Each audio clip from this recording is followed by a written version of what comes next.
चलिए चलिए आज हम लोग चलते हैं क्लास 10th का फिजिक्स। फिजिक्स सेकेंड चैप्टर चल रहे हैं। सेकेंड चैप्टर में क्या है आपका पार्शिक विस्थापन, ठीक है। लेटेरियल डिस्प्लेसमेंट है ना।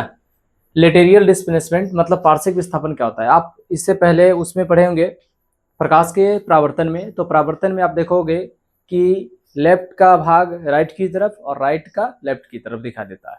जैसे आप उसमें क्या होता है कि प्रतिबिंब चेंज होता है, लेकिन इसमें देखिएगा, इसमें खड़े जिस इसका पूरी तरह से अगर देखा जाए तो उल्टा होता है। तो चलिए हम लोग देखते हैं।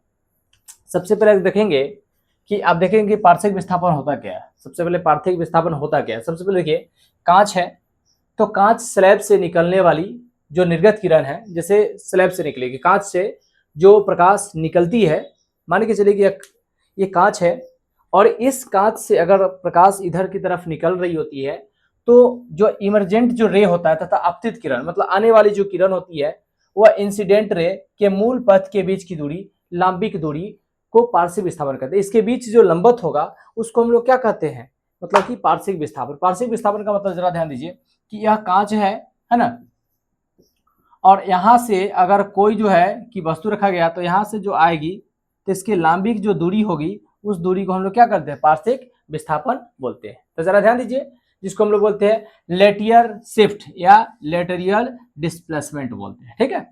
तो इसको पूरी रूप से परिभाषा याद कर लेना है, ठीक है। दूसरी बात है, अब देखिएगा कि अगर कहता है कि वे कारक जिन पर पार्शिक विस्थापन निर्भर करते हैं, तो कौन कौन से कारक है जिस पर पार्शिक विस्थापन निर्भर होता है।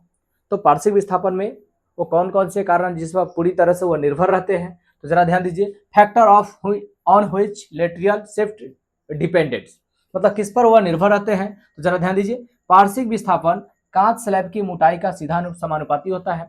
जितना ज्यादा कांच का मोटाई होगा उतना क्या होगा, उसके समानुपाती होगा। तो ये मोटा सा अगर कांच मान लेते हैं कि मोटा सा कांच है तो इसको भेदना बहुत कठिन होगा, है ना। प्रकाश को निकलने में क्या होगा कि कठिनाई होगी, है ना। तो पार्शिक विस्थापन में देखोगे कांच स्लैब के मोटाई का सीधा समानुपाती होता है। जितना ज्यादा मोटा होगा उसके समानुपाती होगा। अब दूसरी बात कह रहा है कि पार्शिक विस्थापन आपतन कोण का सीधा समानुपाती है। जो आपतित किरण है पार्शिक विस्थापन जैसे जिससे पार होगी तो आने के बाद जो कह रहा है कि उसका क्या होता है, सीधा समानुपाती होता है। फिर उसके बाद है, अब देखोगे पार्शिक विस्थापन कांच स्लैब की अपवर्तनांक का सीधा समानुपाती होता है ना। फिर कह रहा है कि कांच जो है कि स्लैब के अपवर्तनांक का सीधा समानुपाती होता है। अब चलिए हम लोग चलते हैं कि पार्शिक विस्थापन आपतित किरण के तरंग दैर्घ्य का व्युत्क्रमानुपाती होता है। कह रहा है कि पार्शिक जो विस्थापन होगा आपतित किरण के तरंग दैर्घ्य का व्युत्क्रमानुपाती होगा।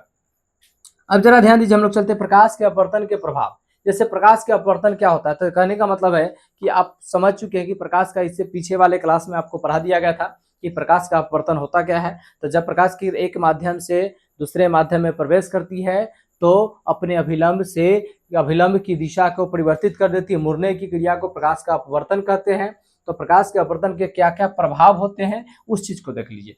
सबसे पहले कि पानी में डूबी हुई पेंसिल या छड़ी का मुड़ा हुआ एवं छोटा दिखाई देना, देखोगे तो सब किसके कारण होता है, प्रकाश के अपवर्तन के कारण, है ना।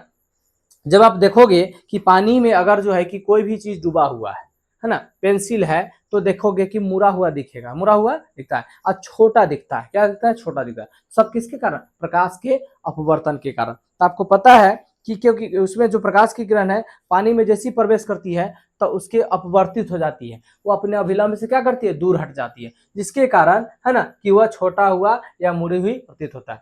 अब देखिए, अक्षरों के ऊपर कांच का स्लैब रखकर देखने पर उसका उठा हुआ प्रतीत होना। जैसे आप देखोगे चश्मा ऐसे लगाओगे तो देखोगे कि उठा हुआ दिखेगा, है ना। तो ऐसा क्यों होता है, तो सब प्रकाश के अपवर्तन के कारण उत्पन्न होता है, वो ऊपर की तरफ दिखाई देगा। मछुआरे को मछली भेजने में कठिनाई, अब कोई मछुआरा मछली मार रहा है नदी में, है ना, तो उसको देखने में क्या होता है, डिस्टर्ब हो जाता है, कभी बड़ा दिखाई देता है कभी छोटा दिखाई देता है। तो सब किसके कारण, प्रकाश के अपवर्तन के कारण। यह है प्रकाश के इफेक्ट, मतलब प्रकाश के अपवर्तन के इफेक्ट। इस तरह से इसमें बहुत सारे, इसमें दो क्वेश्चन इंपॉर्टेंट है ना। वो देखिए, इसमें आपको एक क्वेश्चन हो गया, पानी में डूबी हुई पेंसिल या छड़ी का मुड़ा हुआ देखना, ये दिखेगा।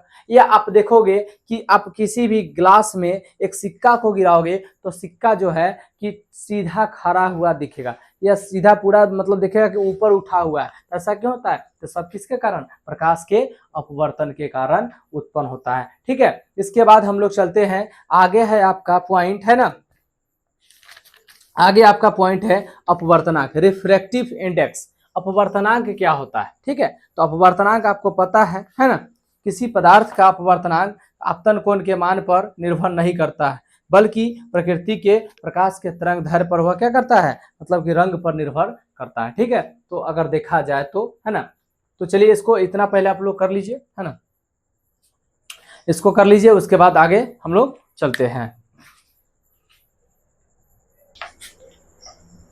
चलिए हम लोग चलते, देखिए अपवर्तनांक क्या होता है। ठीक है, अपवर्तनांक किसे कहते हैं, तो जरा ध्यान दीजिए, अपवर्तनांक क्या होता है?